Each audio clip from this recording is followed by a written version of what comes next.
dejarse claro que existe la prueba abrumadora de que Jesús hizo a San Pedro el primer papa en los textos tales como Mateo 16, 18 a 19. Allí dice que Jesús le da a Simón el nuevo nombre de Pedro, que significa piedra. Dice que Jesús edificará su iglesia sobre Pedro. Dice que Jesús le dará las llaves del reino de los cielos. Dice que cuanto Pedro atare sobre la tierra será atado en los cielos, y que cuanto él desatare sobre la tierra será desatado en los cielos. Además tenemos Lucas capítulo 22. Allí Jesús les habla a sus apóstoles acerca de su reino, es decir, la iglesia de Dios sobre la tierra. En Lucas 22, 29, Jesús dice, cito, «Por eso yo os preparo el reino celestial como mi Padre me lo preparó a mí». Fin de cita. En el contexto de la discusión acerca de cómo será estructurado este reino y quién será considerado el mayor en él, véase Lucas 22, 24, 25, Jesús destaca a San Pedro del resto de los apóstoles. En Lucas 22, 31 a 32, Jesús dice, cito, «Simón, Simón, mira que Satanás os busca para zarandearos como se hace con el trigo, pero yo he rogado por ti, a fin de que tu fe no desfallezca. Y tú, una vez convertido, confirma a tus hermanos». Fin de cita. Es importante señalar que cuando Jesús dice aquí, Satanás os busca, el os es en el plural. Esto es claro en el texto original griego, aunque no lo es en muchas traducciones castellanas e inglesas. Jesús dice que Satanás va en búsqueda de todos los apóstoles, plural, pero Jesús rogó solo por Simón Pedro, singular, a fin de que su fe no desfallezca. De acuerdo a Jesús, San Pedro, el que recibirá las llaves del reino de los cielos, también gozará de una fe que no desfallece. Jesús solamente le dice esto a San Pedro, separándolo de los demás. Jesús hace esta garantía sobre San Pedro en el contexto de la discusión acerca de cómo será estructurado su reino y quién será el mayor en él. La promesa a San Pedro de que su fe no desfallecerá está conectada con la infalibilidad en el cargo de San Pedro. Esa promesa es conocida como la infalibilidad papal. También está Juan 21, 15 a 17. En Juan capítulo 21 se relata que, después de su resurrección, Jesús se le apareció a Pedro y a algunos de los apóstoles. Jesús luego destaca a San Pedro una vez más y le confía todo su rebaño. Jesús le dice a San Pedro, «Apacienta mis corderos, pastorea mis ovejas y apacienta mis ovejas». Las ovejas son los cristianos, los miembros de su iglesia. Véase Juan 10, 11 y otros numerosos pasajes. Esto significa que en Juan 21, 15 a 17, Jesús le confía todo su rebaño a San Pedro y le manda que lo apaciente y gobierne. De hecho, en Juan 21, 16, el segundo mandato de los 3 que Jesús hace a Pedro, él utiliza la palabra poimaine, que es el presente imperativo activo en segunda persona singular del verbo poimaino, cuyo significado es yo pastoreo, atiendo o rijo. El verbo poimaino es usado repetidamente en el Apocalipsis para expresar la autoridad propia de Jesús para regir. Por ejemplo, Apocalipsis 2:27, cito, «Y las regirá poimaine con vara de hierro». Fin de cita. Y Apocalipsis 12:5, cito, «Y parió un hijo varón, que ha de regir, poimainein, a todas las naciones con vara de hierro». Fin de cita. Jesús utiliza el mismo verbo en Juan 21:16, cuando le manda a San Pedro pastorear o regir el rebaño, porque San Pedro sería el primer papa. Pedro recibe la autoridad única de Cristo para regir y apacentar al pueblo cristiano. A propósito, la autoridad que Jesús le prometió a San Pedro en Mateo 16, 18 a 19, no fue de hecho conferida sobre él sino hasta el evento relatado en Juan 21, 15 a 17. Fue después de la resurrección, cuando Jesús le dio a San Pedro la autoridad sobre todo su rebaño, que él se convirtió en papa. Las palabras de Jesús en Mateo 16, 18 a 19 son promesas acerca de lo que él establecerá sobre San Pedro en el futuro. Es por eso que las promesas son dichas en tiempo futuro.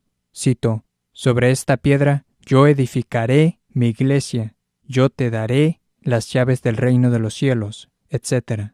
La autoridad y posición única conferida a San Pedro por Jesucristo También se prueba claramente por la singularidad y la prominencia que se le da a San Pedro en los Evangelios y en los Hechos de los Apóstoles. El nombre de San Pedro es mencionado más de 190 veces en el Nuevo Testamento. El siguiente más cercano a Pedro entre los 12 apóstoles, que es Juan, solo se menciona 29 veces. Los nombres de los demás 11 apóstoles en su conjunto son mencionados solo 130 veces, mucho menos que el de Pedro. Tan solo en los capítulos 1 a 15 de los Hechos, el nombre de Pedro es mencionado 56 veces. Pedro dirige a la iglesia para decidir quién reemplazará a Judas en Hechos capítulo 1. Pedro habla a favor de la iglesia en Pentecostés en Hechos capítulo 2. Pedro obra la primera curación milagrosa en la historia de la iglesia después de la ascensión en Hechos capítulo 3. Pedro responde a favor de la iglesia ante el concilio del sumo sacerdote en Hechos capítulo 4. Pedro impone la disciplina a Ananías y Zafira en Hechos capítulo 5. En Hechos capítulo 10, al primer converso gentil se le dice que encuentre a Pedro, y mucho más. También vemos la manera como las Escrituras se refieren a San Pedro en el contexto de los demás apóstoles. En el Nuevo Testamento, cada lista de los 12 apóstoles tiene enlistado primero el nombre de Pedro y como último el de Judas. Esto es cierto a pesar de que la ordenación en la lista que menciona los otros apóstoles no siempre es exactamente la misma. En la lista de Mateo no solo se menciona primero a Pedro, sino que es directamente llamado el primero o el jefe. Mateo 10:2, cito: Los nombres de los 12 apóstoles son estos. El primero, Simón, llamado Pedro. Fin de cita. La palabra griega usada en Mateo 10:2, protas, significa primero, jefe o principal.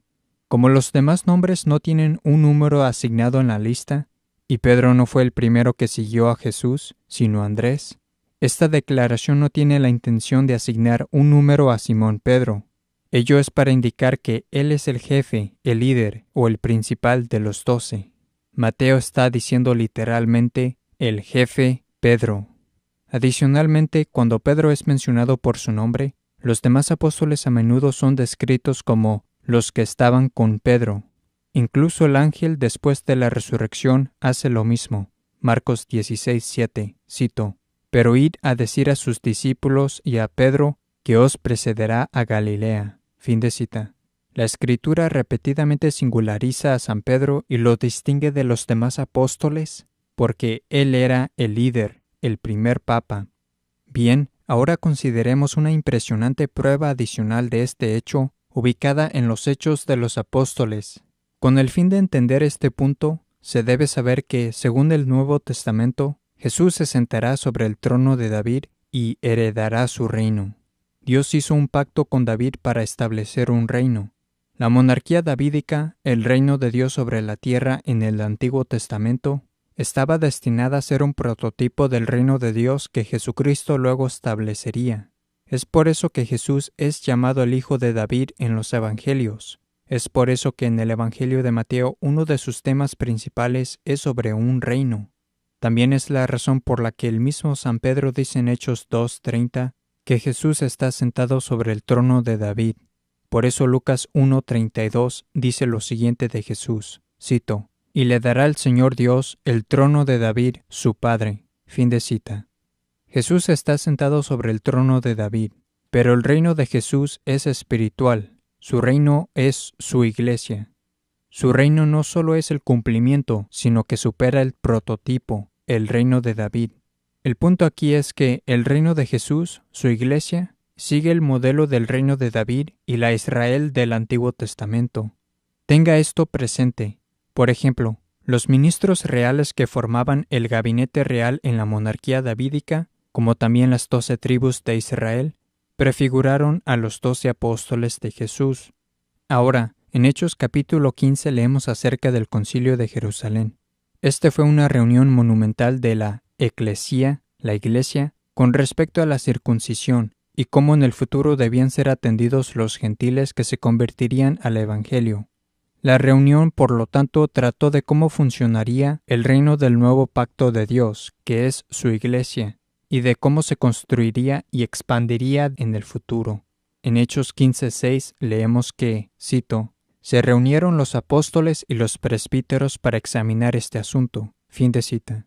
Así que los hombres principales de la iglesia se presentaron para esta importante reunión en Jerusalén. Ahora bien, si retornamos al Antiguo Testamento, y específicamente a Primera Crónicas capítulo 28 o Primera Paralipómenos capítulo 28, leemos acerca de otro concilio. Este concilio aconteció durante el reinado del rey David. También fue un concilio en Jerusalén. Y así como los hombres principales, los apóstoles y los presbíteros estuvieron presentes para el concilio de Jerusalén de Hechos 15, leemos en Primera Crónicas 28:1 que todos los príncipes de Israel se reunieron para el concilio del Antiguo Testamento en Jerusalén. Por otra parte, el concilio de Jerusalén registrado en Primera Crónicas 28 fue convocado a fin de discutir cómo debía ser construido el templo o la casa del Señor. El templo o la casa de Dios en el Antiguo Testamento fue un tipo de la iglesia en el Nuevo Testamento. Véase, por ejemplo, 2 Corintios 6:16. Cito, ¿qué concierto entre el templo de Dios y los ídolos? Pues vosotros sois templo de Dios vivo. Fin de cita.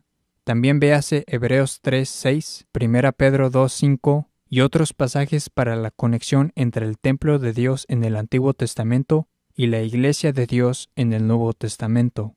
Como en el concilio de Jerusalén de Primera Crónicas 28, se reunieron para discutir cómo el templo de Dios del Antiguo Testamento sería construido.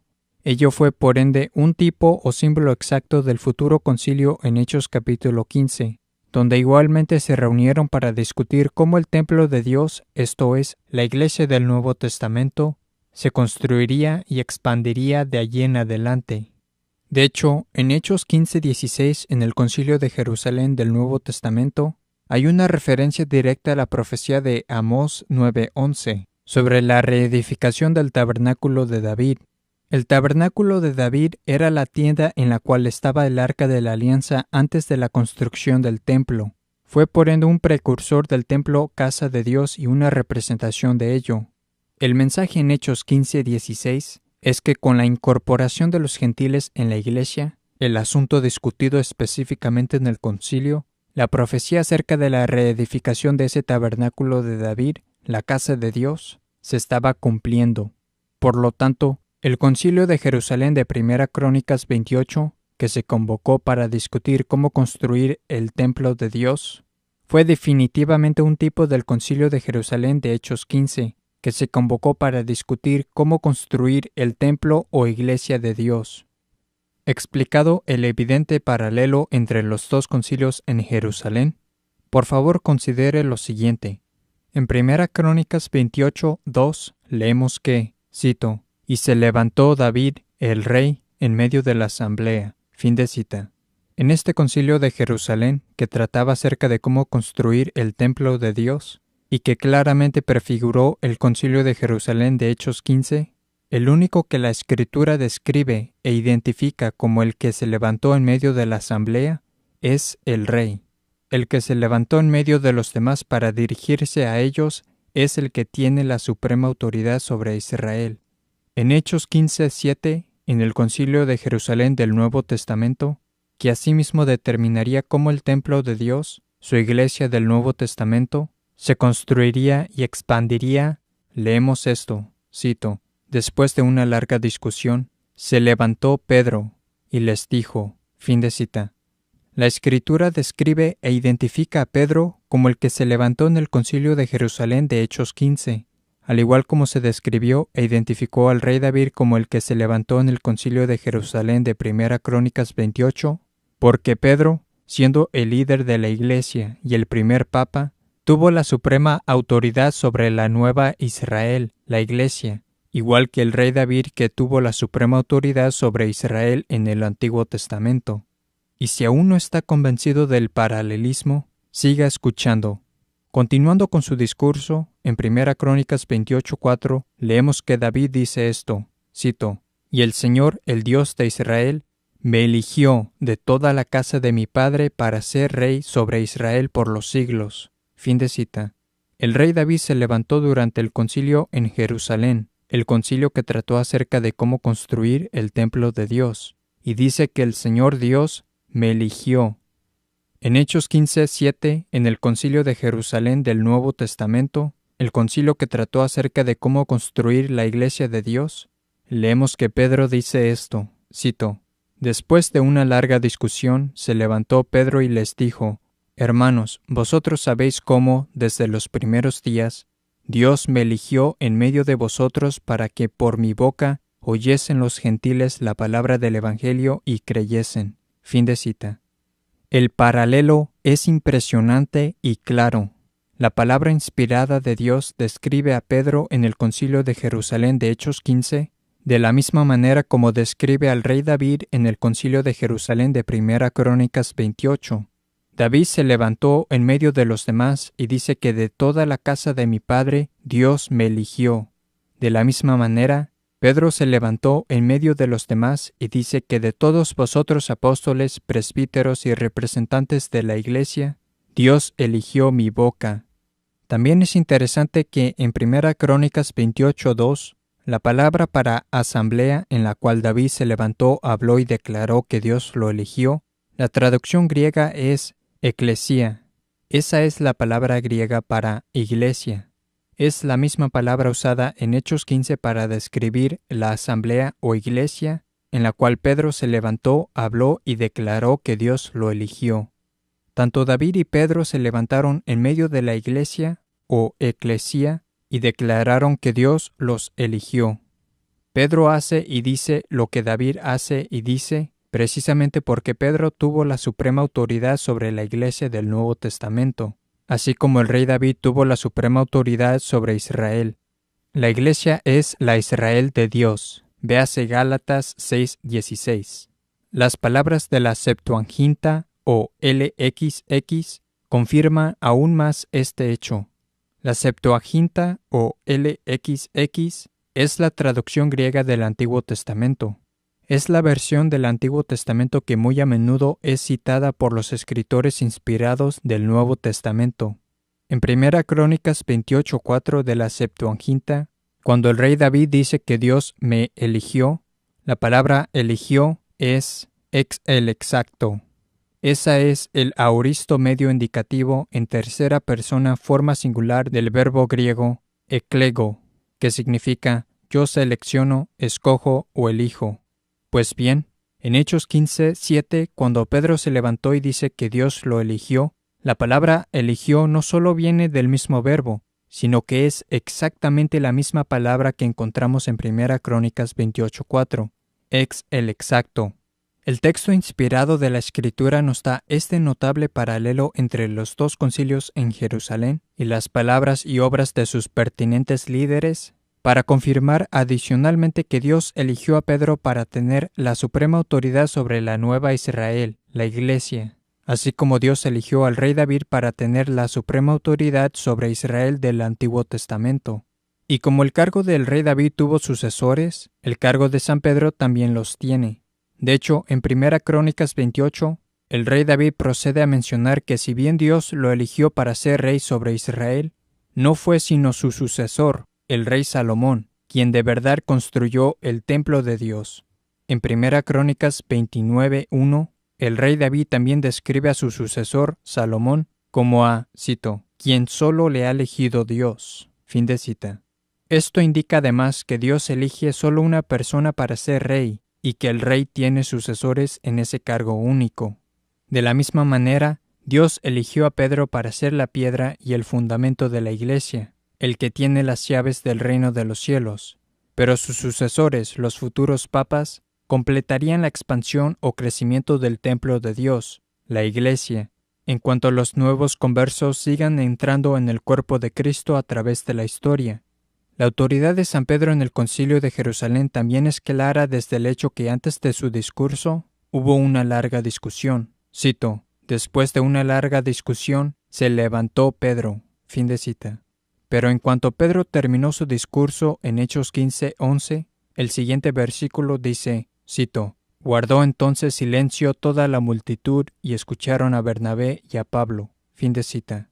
Nótese que el texto inspirado de la Escritura menciona el silencio inmediatamente después de terminarse las palabras de Pedro. La Escritura, por tanto, enseña que la discusión ocurrida antes del discurso de Pedro cesó tan pronto como la posición de Pedro fue articulada y su discurso hubo terminado. Bernabé, Pablo y Santiago luego procedieron a dirigirse a la iglesia, después que Pedro ya había dejado definido la principal y esencial verdad doctrinal que debía perdurar por los siglos, esto es, que los gentiles convertidos a Cristo no necesitaban cargar con el yugo de la circuncisión y todos los requerimientos de la antigua ley. Si bien San Pedro fue el líder de la Iglesia universal, el historiador Eusebio de la Iglesia primitiva nos dice que Santiago se quedó como el obispo de la Iglesia local en Jerusalén.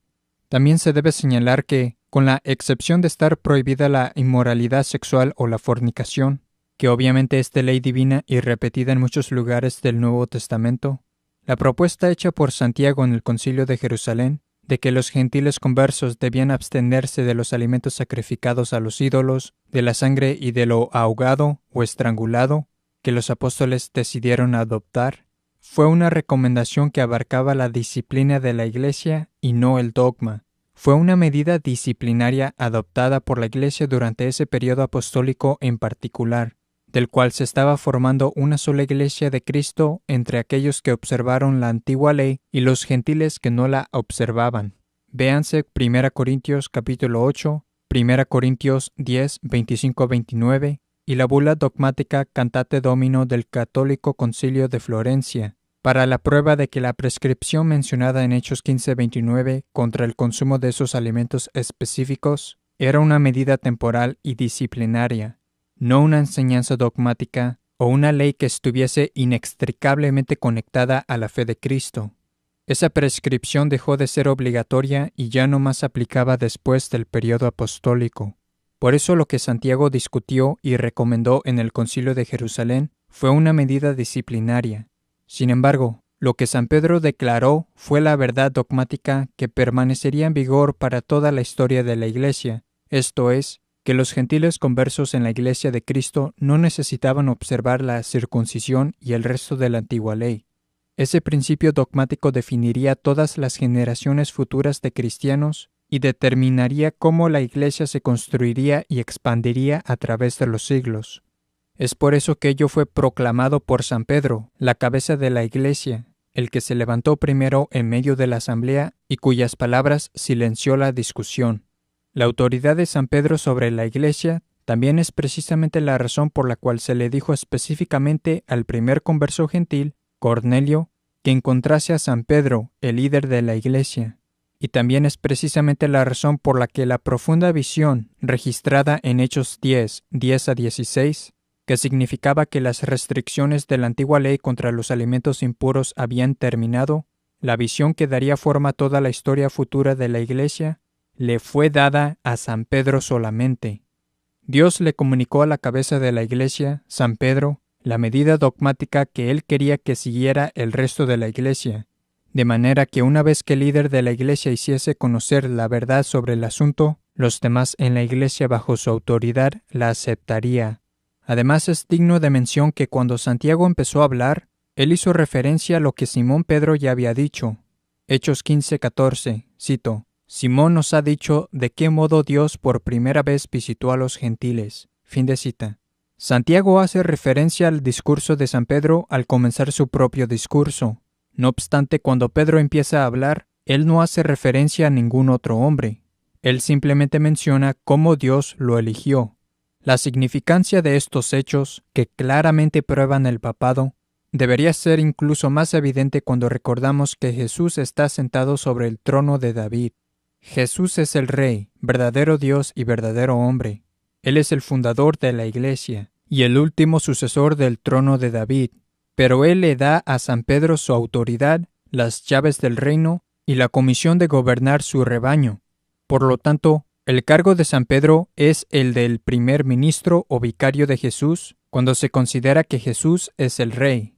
Pero cuando Jesús deja al mundo y asciende al cielo, Él le da a San Pedro la autoridad sobre la Iglesia y Pedro, por consiguiente, ocupa el lugar del Rey. Es por eso que la posición de Pedro en la Escritura es un paralelo de tanto la posición del primer ministro bajo los reyes del Antiguo Testamento y la posición del mismo rey David, como ya hemos visto. En la monarquía davídica no solo había un rey que gobernaba todo el pueblo, sino que el rey tenía un gabinete real. El gabinete real de Jesús, que hace paralelo a las 12 tribus de Israel, y el gabinete real en la monarquía davídica, son los 12 apóstoles. Sin embargo, de todos los ministros del rey en la monarquía davídica, había un ministro que resaltaba con autoridad sobre los demás. Ese era el primer ministro, quien tenía poder sobre la casa del rey. En Isaías capítulo 22, leemos que el primer ministro tenía la llave de la casa de David. Isaías 22, 20-22, cito: «Y en aquel día llamaré yo a mi siervo Eliakim, hijo de Elisías, y le vestiré de tu túnica y le ceñiré de tu cinturón, y pondré en sus manos tu poder, y él será un padre para los habitantes de Jerusalén y para la casa de Judá. Y pondré sobre su hombro la llave de la casa de David. Abrirá, y no habrá quien pueda cerrar, cerrará, y no habrá quien pueda abrir». Fin de cita. Este pasaje nos informa que el primer ministro del rey tenía la llave de la casa. Eso significa la autoridad sobre la casa del rey. El primer ministro también tenía sucesores. El primer ministro tenía el poder de abrir y no habrá quien pueda cerrar, y cerrará y no habrá quien pueda abrir. El paralelo de Mateo 16, 18-19, donde Jesús dice que San Pedro recibirá las llaves del reino, y que cuanto atare sobre la tierra será atado en los cielos, y cuanto desatare sobre la tierra será desatado en los cielos, es inconfundible.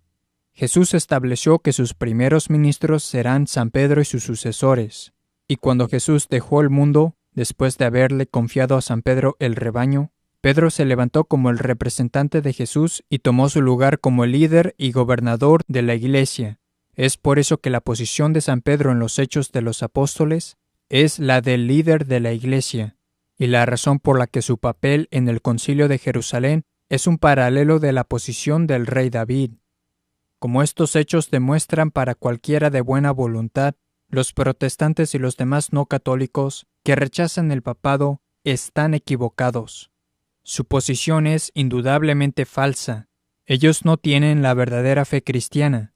Cuando niegan el papado, ellos niegan el cargo y posición establecidos por el mismo Jesucristo. Cuando atacan el papado, ellos atacan lo que Dios mismo instituyó. A menos que se humillen, acepten la verdad que tan claramente prueba estos hechos y se conviertan a la fe católica tradicional, la única verdadera fe cristiana fuera de la cual no hay salvación, ellos definitivamente se perderán.